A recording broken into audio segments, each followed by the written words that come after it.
right, so you guys saw that we launched this product a little bit ago, and there's no explanation for Karl's Dope Soap. So let's talk about it. First of all, the name, I didn't come up with it. It was my grooms who came up with it. They just wrote it on the top on one of the, the testers. Now it's called Karl's Dope Soap. But what I wanted to do with tack soap, it wasn't just something I could do.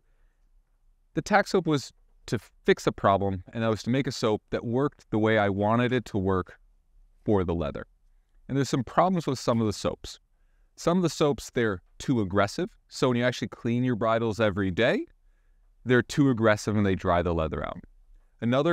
Other kinds of soap, they leave too much behind, whether that's from foam or film or residue, and it builds up on your bridle, and it makes it harder to keep a really well-maintained bridle. So I didn't want anything to build up.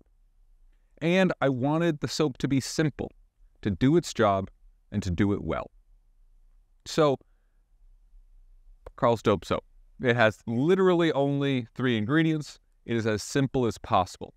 Now, interestingly enough, this is Castile soap. Castile soap is a soap made of olive oil, water, and lye.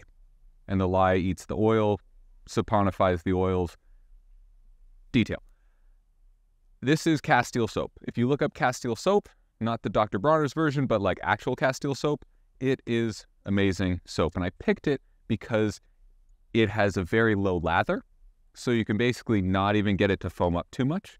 It is very mild, and it is very, for your skin, you might feel like it's almost too moisturizing.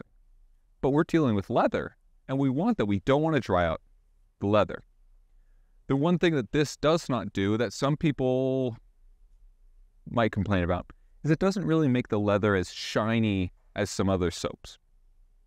But I'm okay with that, because a lot of that shine comes from residue that the soap is leaving behind. And I would rather go for the healthiest leather and not the shiniest leather. Just because it's shiny doesn't mean it's the healthiest. So let's open it. We got our sponge, and watch. I'm going to get a lot of soap on here. And this sponge, now add water. This sponge, look at how little foam I'm getting from this. There's almost none. And so then your application for your bridle is just the same as you normally would. I'd obviously recommend less water in your sponge than this, but you get the point. This soap works great. Just substitute it in for the soap that you're using. And I think you'll also find that you'll need to use less conditioner and less oil, because the soap does such a good job on its own.